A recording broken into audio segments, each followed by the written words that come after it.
what you find on the sheet on the first half is two versions of the Lord's Prayer from Matthew and from Luke, and then a kind of free translation that I will give credit to my teacher, Rabbi Marsha Prager, for producing. This was not my translation, this was hers, I believe, but I wasn't absolutely certain, so I didn't put her name down. It comes from years and years ago. This Sweet Lord Parent free translation is of the Lord's Prayer. And then you'll find the text that I'm sure you are all currently reading, which is Mortar's Kaddish in Aramaic, not in Hebrew, in Aramaic. And then after that, you'll find it in English and in what we call transliteration, which is the language most Jews are fluent in. They're fluent in transliteration. I mean, they can deal with it. Yeah. So, that's the handout. Now, before we get started, I'd like to introduce something I think I have never done here. I can't remember if I've done this here, but I started doing this at a church, and let me just check, Debbie, I'm okay moving around like this, because you know me, right? All right. I started doing it at a church where I also go regularly to speak. I introduced a Jewish custom. I don't actually know if you have this custom, but for us, before we study anything, we say a prayer around the study, and we dedicate our study to someone or something or some cause. So you will be able next week to propose, perhaps, if any of you feel so inclined, someone, something, or a cause to dedicate our next Sunday's session to, but I get to choose this week. So I'll explain who I'm dedicating this to, and then I'm going to tell you the prayer, and I'll give you a translation, and then we'll get started. So I'd like to dedicate this study session to my mother-in-law, Rabbi Thiede, whose yahrzeit is coming up, the annual time of her death, which then traditionally in Jewish practice will get marked by a day of prayer, memory, and acknowledgement of her life. And because her yahrzeit is coming up, and because I'm going to be starting with this session, this two-part session, with a real difficult issue, and that is mourning and grief prayer. We'll go from the difficult stuff to much easier stuff next week, we think. Right? But I'd like to dedicate it to her memory. She was an incredibly generous, loving woman. She was, as I'm sure I've told some of you, my Naomi to my Ruthness, and I'll never stop missing her. So the prayer that Jews say in Hebrew is Baruch Atah Adonai Eloheinu melech haolam asher kiddeshanu b'mitzvotav v'tzivanu la'asok b'divrei Torah. Now, la'asok, the word you heard there.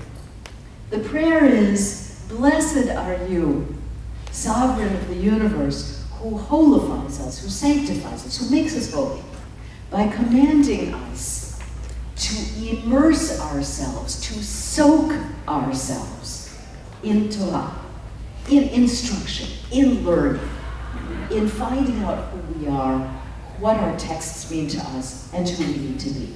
Would you all like to be part of this constituency over here? Can we find 3 seats for this family? Because otherwise I'm going to be hopping over here like this, and that's going to be odd, right? Let's bring everybody in, and any other newcomers, just wave them into the center. Okay. Because in this church we don't have anybody on the fringes. Right? Right. Okay. All right. So I'm going to begin with a story, and then I'm going to talk to you about Kaddish. So here is the story. My mother-in-law died unexpectedly. She was going into the hospital for what we thought was a relatively routine problem-solving operation, to take a liquid from the area of her heart. Her heart was pierced by the surgeon. She went into a coma. They tried to revive her again and again. There was nothing doing, and she died the next day. Nobody expected it. She was in her early 70s, it was too young. During the next year, my husband and I both followed a Jewish tradition, which is to say the prayer Mourner's Kaddish, which will be the subject of today's talk. And we said this prayer every single day. Now, if you look at this prayer, and I invite you to do so, you will see immediately that this prayer has not one single word in it about death. This prayer is only about God and about affirming God's greatness. As I said, it was said in Aramaic, it's still said in Aramaic, the language that Jesus spoke. He did not speak Hebrew. Hebrew was no longer a spoken language by his time, it was a written language. This Aramaic prayer has been and has become central to Jewish services and Jewish practices, and it appears in many forms. One of its forms in Mourner's Kaddish, the one you have in front of you, you can see, is all about God's greatness and the wish that God will give us peace, the wish that God will help create the world to come, so the Messianic age. All of this is about God's amazing, extraordinary power, and the central line in this prayer is the second paragraph, the sentence on its own, may God's great name be blessed forever and to all eternity. It is the line in this prayer that is always said by everybody in the room, everyone. Even when the leader is saying the rest of the prayer, everyone joins in that moment on that statement. So for a year, Ralph and I would stand directionally towards the east and we would say this prayer. And I can tell you, every single day for a year, to be conscious that you are saying a prayer that glorifies God's name in the midst of your grief and your horror and your shock and your loss is a challenge. And there were days when I said that prayer in a combination of grief and resentment,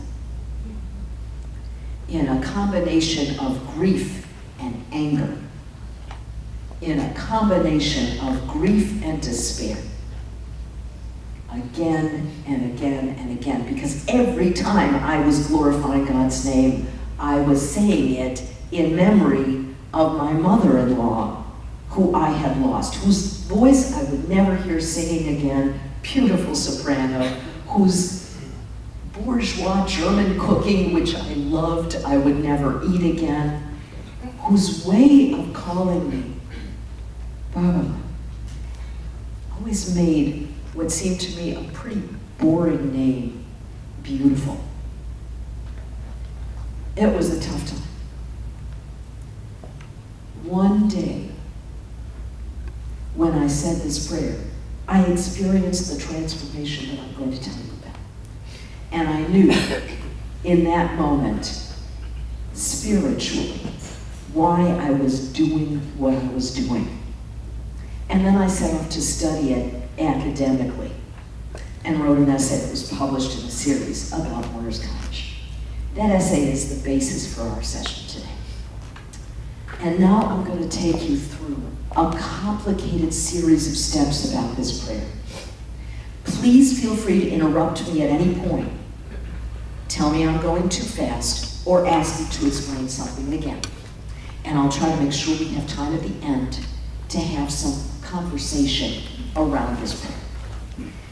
So on the face of it, right, you ask yourself, how did the Kaddish come to be a refrain, a prayer for mourning, for grief? On the face of it, a prayer that says nothing about death, nothing about an afterlife, nothing at all but God language and God praise.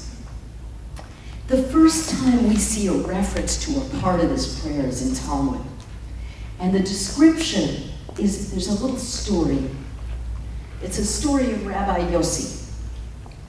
who is found to be praying, as the text says, among the ruins. Among the ruins. And he prays among the ruins that are located, where do you think? Where do you think those ruins are located? Jerusalem. Jerusalem. Very good.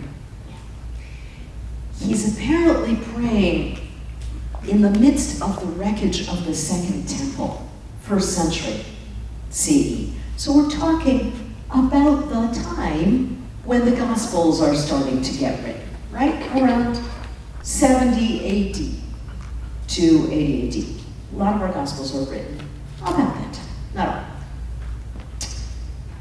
And he's met by an interesting character who shows up in Jewish stories all the time. And that is the prophet Elijah. Just shows up and says, "What are you doing?" Maybe not like that. Throws up his arms, because boy, do we do that well. Throw up our arms. "What are you doing?" He says, "What are you doing praying in a ruin? You should avoid the ruin," the prophet Elijah says. And he adds, God is sustained by his children's willingness to say, may God's great name be blessed. That one line, right? God is sustained when his children say that, but they are saying this in whole places, in synagogues, right? In locations that are whole, that are complete. What are you doing praying in a ruin? So I had to think about this. Why is Rabbi Yossi praying in a ruin? Why is he praying in the midst of horror, in the midst of grief? Why is he standing in a place, in a time in which the death of Jews is almost commensurate, or at least looks not unlike what we've seen in the 20th century? The Judean-Roman War was catastrophic for Jewish populations, at least in the terms of those who are still living in the area we now call Israel-Palestine. Right? We're talking about death on a grand scale and incredible numbers. We're talking about a city razed. We're talking about an entire country destroyed, right? You have to try to imagine yourself into spaces of European cities completely devastated, into Aleppo, right? Think through what that looks like to you. And then just imagine that kind of devastation. He's praying in this incredible ruin. And so I asked myself, what is this, some kind of psycho-spiritual denial going on here? On the part of God? God says people should be playing in the whole space, but this is actually what's happened to God. People, where is God in this? Is the question that emerges here. What's going on? And then I took a look at the next places where Kaddish shows up. This prayer actually has a lot of different forms. There's a form for teachers, where the closing lines are different than the ones you've got, or at least there are additional paragraphs saying, oh, and by the way, thank your teachers for being so good to you and learning and studying. Yes, it's a great, are there teachers in the room? Raise your hands, teachers. How many times have you ever had people acknowledging you in the way that, can you imagine people saying, oh, by the way, and thanks for the teachers on a ritual level every time you walk into a classroom? Just every time you walk into a classroom, imagine your students saying, thank you for being here.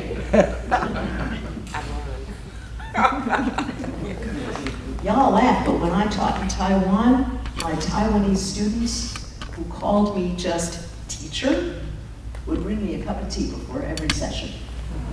Different culture. The Asian students I had were very grateful. Oh, yeah. Different culture, right? So granting the teachers their importance, right? So that's one version.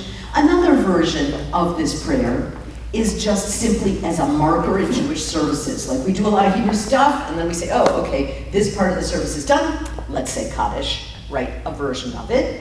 And then another section of the service begins, maybe the Torah service, and after the Torah service, we say Kaddish again. So we keep saying it as a refrain. We keep reminding ourselves two things. One, to speak in Aramaic, the language of the people. Interesting, right? It's no longer the language of the people. People who are saying the Kaddish frequently don't know that it's Aramaic as opposed to Hebrew. But we know the original intent, right? That's what the rabbis were intending. Go back to the language of the people. So we ask them two things, do that, and then repeatedly through the service, you are to say, Yehei Shmei Rabba Mevorach. May God's great name be blessed, right? That's what we're saying here. If that, by the way, does not look a little bit to you, where have I got it here? Somewhere here. Like, hallowed be your name. Yeah, I'm not having the time to do it here, but there are scholars who have parsed what the Lord's Prayer would have looked like in Aramaic and have really made an argument that it's possible that Jesus is riffing off texts that he would know, right? Yehei Shmei Rabba Mevorach. Just a thought, right? As I said to Chuck and Debbie outside, our prayers are really different and they're very much the same. Yeah, something to think about. So there we are, two things, right? Praise God in the middle of the service again and again, and also make sure that you speak in the language of the people. But during the medieval period, it wasn't until the medieval period, the First Crusade and the Second Crusade, a new version of Kaddish entered the liturgy, and that was called Mourner's Kaddish. But Mourner's Kaddish is not really a translation of the name of this prayer. The name of this prayer is Kaddish Yatom. That's Hebrew for the Kaddish of the orphans. There were a lot of orphans in the medieval period after the First and Second Crusade, because as some of you know, the Crusaders went through Central Europe, where this prayer first became part of the liturgy and literally wiped out 25 to 35% of Jewish communities. So whole communities were destroyed, and the community experienced a similar kind of crisis to that of first century CE, which was massive dislocation, like whole communities wiped out, major pain and anguish, and Yehei Shmei Rabba Mevorach, Rabbi Yossi praying in the midst of a ruin, happened again on a whole new scale and at a different time.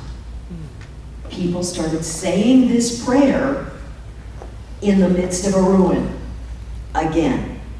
And this time, it became indelibly tied to mourning and to mourning issues. What's happening, right? I want you to think back to the problem we're facing, or seem to be facing. At the very moment of your most utter dislocation, you're uttering a prayer that does nothing but praise God. We have reports that at the moment of liberating camps, Jews stood together to say Mourner's Kaddish. Mourner's Kaddish, in the face of 1.5 million children being consigned to concentration camps, gas chambers and death, and 5.5 million Jews dying. They said Mourner's Kaddish. Yes, you're shaking your head. It really is extraordinary that in a moment of indescribable loss, this prayer becomes something that feels oddly, strangely natural and compelling. Why? Why? Here's where it's going to get tough. Because I don't think that the answer is the easiest one. Oh, well, people are still maintaining their faith no matter what. I think that's the kind of thing we reach for, right? Isn't it extraordinary that we admire those people? But I know, and some of you know, that you can say those prayers with resentment, with anger, with rage, with disbelief. You can say things in spite of your feelings. Right? I could see people nodding. Yeah.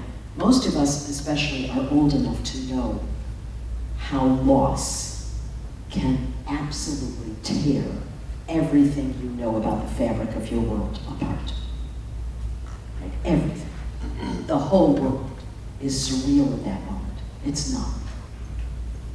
Because the only real world, as I think I've mentioned to you, is the world of grief. Right? Okay. So why?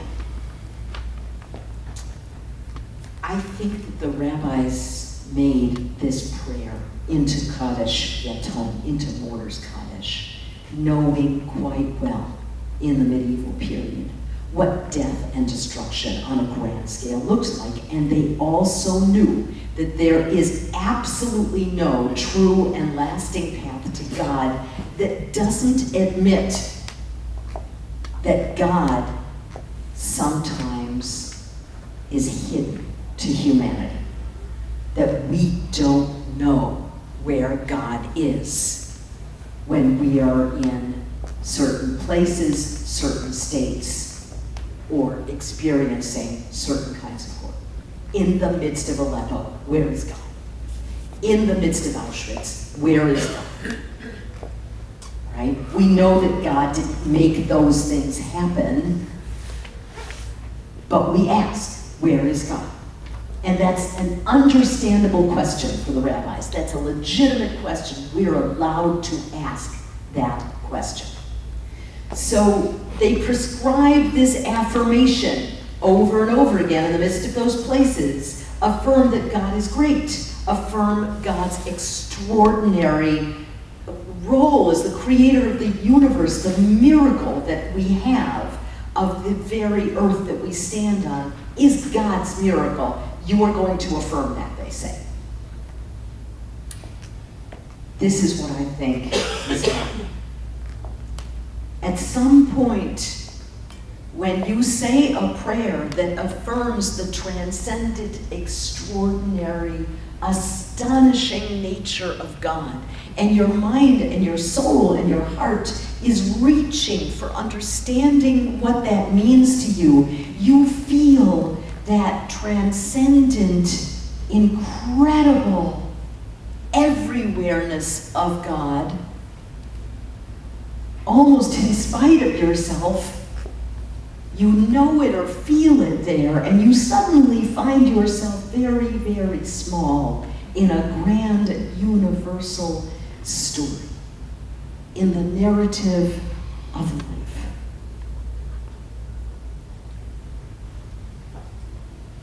And at that moment, what do you know? What do you learn?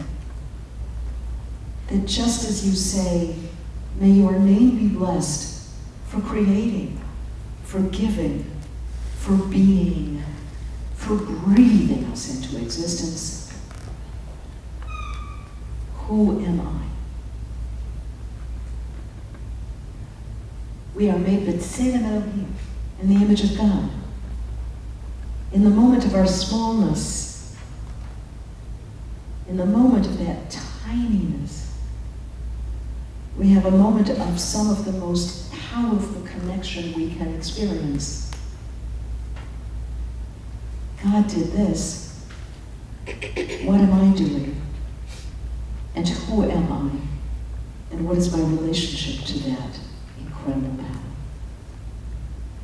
There was one day when I said that prayer in my mother-in-law's memory. Freudian slip, almost said mother. That's who she was for me. In my mother's memory. And I knew everything. I knew how small I was and how small my life was. And I knew how incredible and majestic and powerful and amazing God was. And I prayed like my heart was breaking, because it was, but breaking in the knowledge I am still on this earth. What am I here to do? What am I here to do Tell me what I'm here to do. I asked, who am I? In this moment, when I mourn my mother, who am I? And I think it's interesting that when I went to study Mourner's Kaddish and see what the rabbis had to say about it, they said, whenever you say the words, Yehei Shmei Rabba Mavorach Leolam U'Lamei Amaya, may God's great name be blessed. May God's name be hallowed. Hallowed be God's name. When you say that, you are actively co-creating the world with God. You are engaging and saying, I am blessing your name because I am a part of you, and because I am a part of this world, and because we're in this together. We're granting ourselves the right to bless God's name as an act of collaborative relationship building. We belong to you. We're going to bless your name. And because we're going to bless your name, we're going to do work. Your work and our work. We're going to create the world again and again and again. Every time we say the prayer, every time we say Kaddish Ben Abba, every time we say, hallowed be his name. So now I want to talk to you about a central problem of prayer and what this means for you and for me. And that prayer is keva and kavanah problematics. I'm sure everybody said, oh yes, of course, Rabbi Barbara. Of course, we've talked about that. Okay, keva, kavanah. Keva is order. The order of the words, the order of the prayers, the order of the service. Keva is in what rule-bound way we start here and then go there. Kavanah. What do you think the opposite or the other thing in terms of order is? Let's just see if you guess. Chaos. Chaos. Okay, I should not have said opposite. I should have said, think about prayer, right? You can say it in order, or you can say it, how else can you say a prayer? Just because it's there and it's in the order that it's given to you, what else is important in the act of saying a prayer? Who said it? Yes, spontaneity. This. What's in your heart? Right then, right there, right in that moment. What's in your soul? Can you say those words as if you've never said them before? Liturgy versus spontaneity. Yes, but spontaneity with intention. The word kavanah means intention. I frequently tell my own community, when you say the Shema, Shema Yisrael Adonai Eloheinu Adonai Echad, listen Israel, the Lord our God, the Lord is one, is a unity. Listen, O Israel. Try to say it listening for the very first time. Hear it for the very first time. I'll never forget a time when I had a 5-year-old lead us in the Shema, and because the 5-year-old's voice was the voice of innocence, you should have seen how people in the room heard a line they'd said and they prayed hundreds of times, but it was wholly new in that moment, right? How do you come to the prayer, hallowed be his name, and not say it like you've said it again and again and again? You're just like, oh, okay, we're in a group and everybody says hallowed be his name. How do you feel that prayer in that moment? How do you know that prayer to be saying something more than hallowed be his name? 4 words, right? Ordinary words. The rabbis would tell you, no, those are not ordinary words. When you say those words, you are saying, I commit again to you. I commit to your work. I commit to your life-giving law, in our case, right? I commit to your commandments. I commit to your good deeds that you're asking me to do. I commit to your requirements that I live a life of goodness and kindness. I commit, in your words, to opening the door in welcome as Jesus would ask me to, right? That's what you're saying. But if you say it only with keva, it's not a live thing. It's died. If you say it with kavanah, then you have a different experience. I was saying Mourner's Kaddish with keva every day for my mother.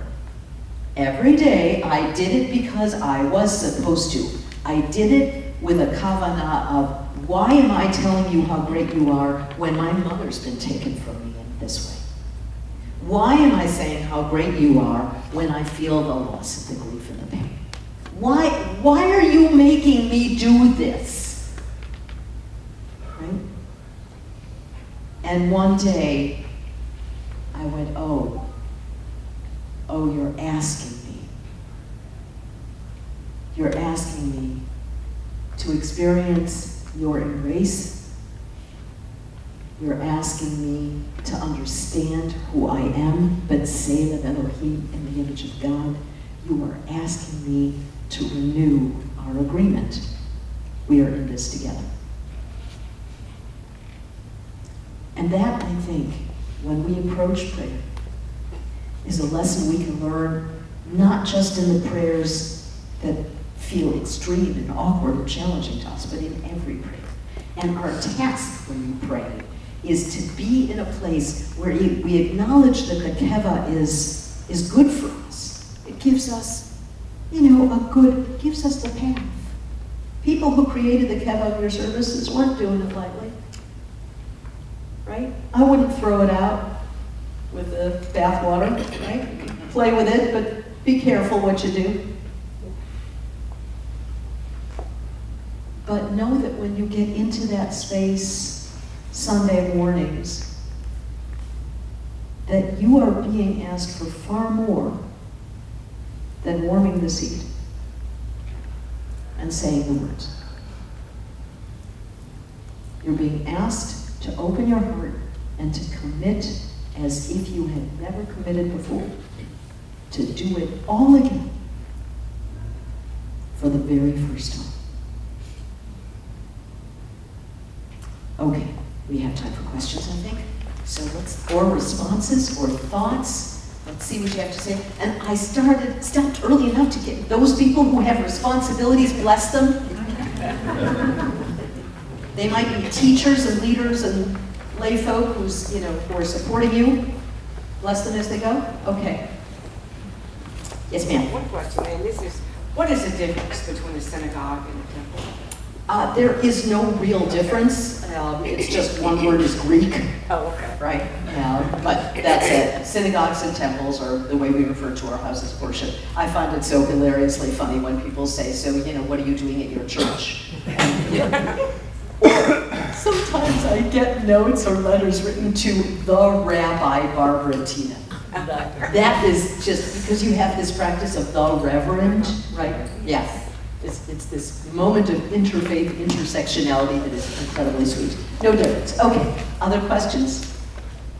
May God's great name be blessed. Could it be praised?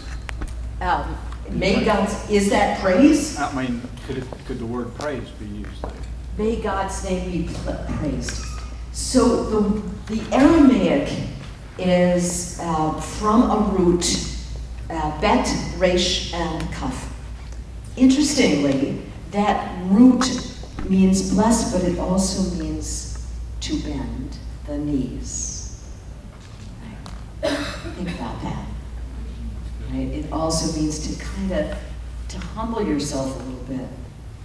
And so I probably wouldn't translate that word as praise, but I would say that if you look at the well, now I'm reading Aramaic to you, that's helping you a lot, I'm sure. But Yitbarach, Yishtabach, Yitba'ar, Yitromam, Yitnaseh, Yitadar, Yitalev, Yitalal, Shmei Kudsha Bri'u. That is a series of praise words. And that shows up in your English. Blessed and praised, glorified and exalted, extolled and honored, adored and lauded. It's like you're piling it up, right? You're piling it on. We have a lot of prayers that do that. There's a prayer called Emet, where it just, the features of God, one after another, one adjective, you are this, you are this, you are this, you are this. In a way, it's kind of like an alphabetical acrostic way. I'm going to hit every quality I can name so that it becomes very nearly a mantra. If you listen, you'll hear that mantra quality. I'll do that again.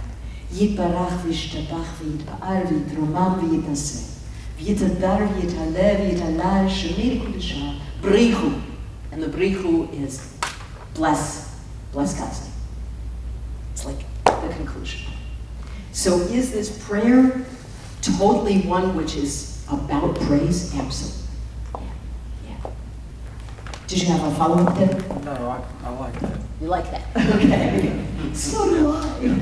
Let's go here. I want you to be able to hear each other. Poor Debbie. Now what she's going to do, I don't know. In your discipline, daily or every other day or weekly time of prayer, do you have a certain time of the day or evening that is that you found to be helpful for you, or just more spontaneity prayer? Well, this is we're getting into all sorts of interesting, hairy things, particularly where women are concerned. And rabbinic traditions, because the rabbis used to say, well, women, have to not be bound by any specific time because they cared for the children, and so they're allowed to pray whenever they want to, which led to a host of issues around women are not obligated to do time-bound prayer, which has then been in the last century especially, a point of real frustration because it's had consequences on women's participation in that regular prayer. Okay, I'm beyond that, I'm happy to say, and most of us are. So there are two kinds of ways the Jewish tradition thinks about prayer. One is the time-bound. You wake up with Shema, you go to bed with Shema, and next week, the prayer that I'm going to teach you is actually said before the Shema, Modeh Ani or Moda'ani. It's a 12-word prayer. It's the first thing you utter upon waking. And it has all sorts of implications. So we do have a, wake up with prayer, go to sleep with prayer. These are the most vulnerable times, right? How many of you know if I should die before I wake, right? Yes. Okay, so I'm tempted to tell you how my husband joked about this prayer, but I think it might be a little bit irreverent, so I won't. But, there's a vulnerability. Are you going to wake up? Right? And then in the next morning, a kind of gratitude, thankfulness moment. Oh yes, thankfully I did it. So there's those two times, and there's a big tradition around, when you sit, when the latest is that you can say the Shema at night, and when the earliest is that you can say the Shema. One very beautiful thing is, how do you know when it's daylight and it's time to say your prayers? How do you know when daylight comes? Anybody want to try and answer to that? You're going to love this. Yes, ma'am. I'm sorry? Hold a bread up? A thread up. Interesting. I never heard that. Wow. Okay, that's interesting. Anyone else? Pardon me? When the cock crows? When the cock crows, when you hold up a thread, any other things? It's when is it daylight, enough daylight, and time for prayer? When have you got enough light in the day? See. When you can see, you're close. According to the rabbis, when you can see the face of your friend. That's when it's time to begin your prayer. They bring it right back to the human. When you see another human being's face, that's the time to start praying. When did you say this prayer? Morning. The mourner's Kaddish. And Elife and I made the practice of saying this prayer once a day, and for a long time, we did this basically in the morning, and then there was one point where we switched to night. Now, typically, in traditional settings, you go to a synagogue 3 times a day to say mourner's Kaddish for parents. We didn't have that kind of community available to us or the space, so we adjusted. The other is praying in the spontaneous whatever moment. I had a grandmother who prayed while she was scrubbing the floor, and I took after her. In the old days when we had a linoleum floor and I was scrubbing it, I'd get down on my hands and knees, and frequently that was like just a time to pray. I think, don't you all utter prayers that you don't even know you're saying until you say them? I'm going to be doing that for the next 24 hours until my son gets to see a doctor about an injury that he apparently inflicted on himself last Friday. He's got an appointment with the doctor tomorrow. So I know I'm going to be saying a lot of spontaneous prayers, because mothers and fathers do that sort of thing. Okay, any other questions about prayer, about this prayer, about your experience, or comments? Doesn't have to be questions. Responses, thoughts. Yes, sir. A question for those of us who occasionally lead worship. What advice would you have to keep some of that intentionality in the midst of saying that, in the midst of that time of like, I gotta get to the next thing, and we're bound by time here, Yes. How do you keep that intentionality? And I'm sure you and I both know what it is when you start seeing people feeling restless or looking at their clocks, right?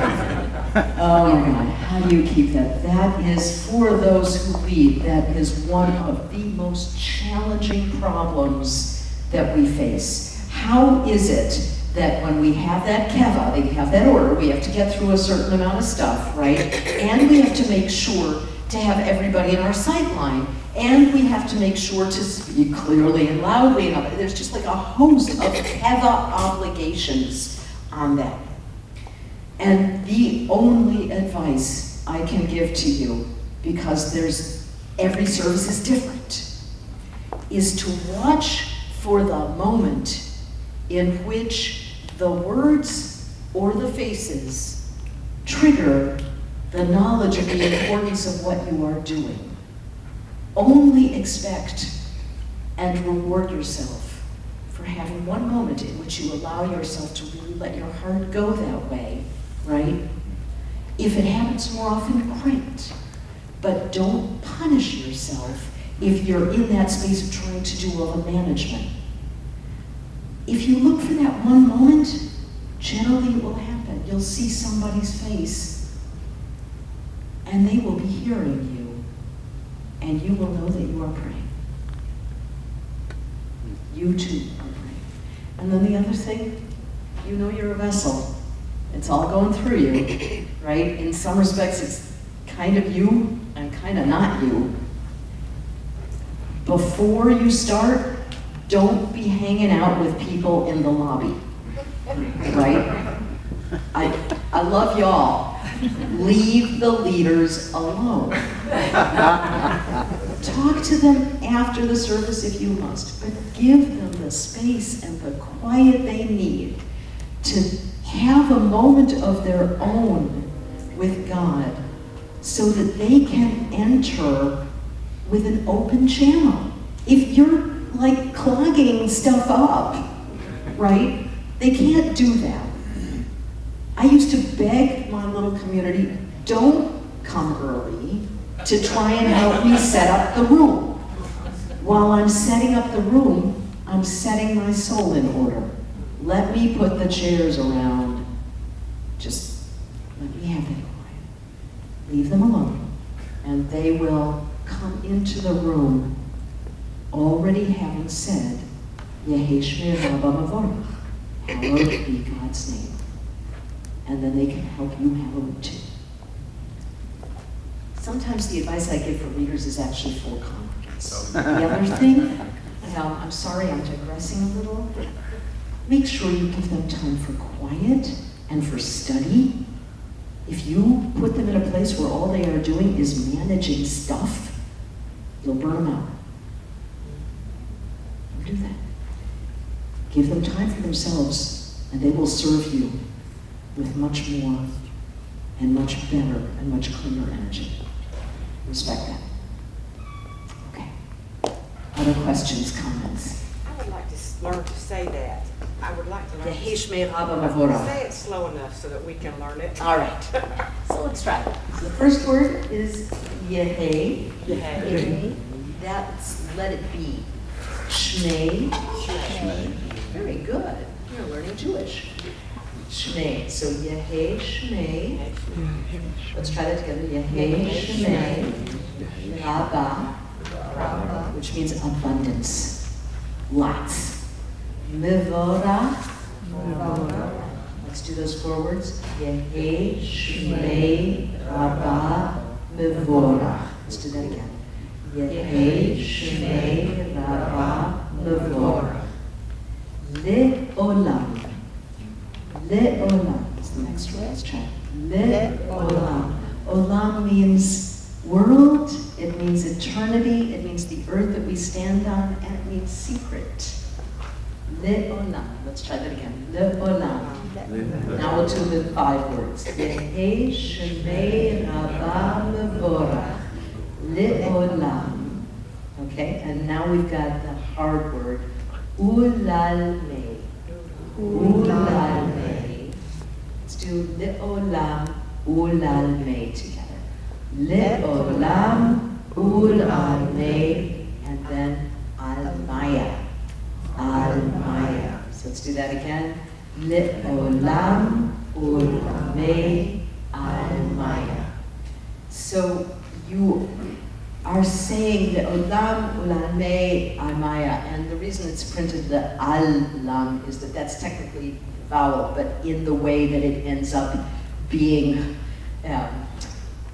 emphasized, it ends up more with an O sound. You could say it either way, and you're on the words. So let's try the whole thing. Yehe Shmei Rabba Mevorach Le'olam Ulalme Almaya. One more time. Yehe Shmei Rabba Mevorach Le'olam Ulalme Almaya.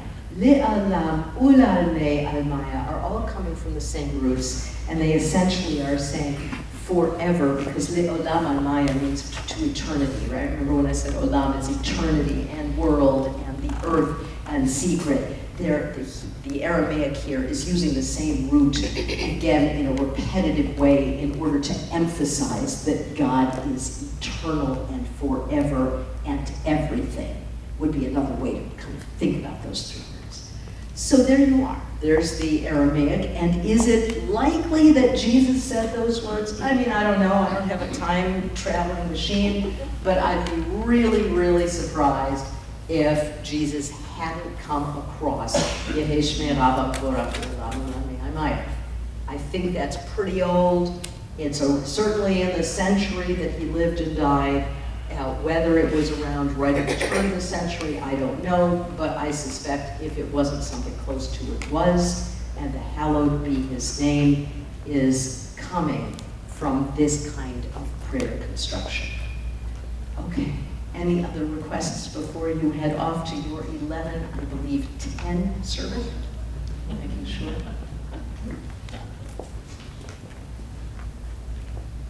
Thank you. Let me thank you, and let me also consider asking you to think one thing, and then we'll let Chuck come up here. I dedicated this particular study to my mother-in-law, Rabbi Thiede.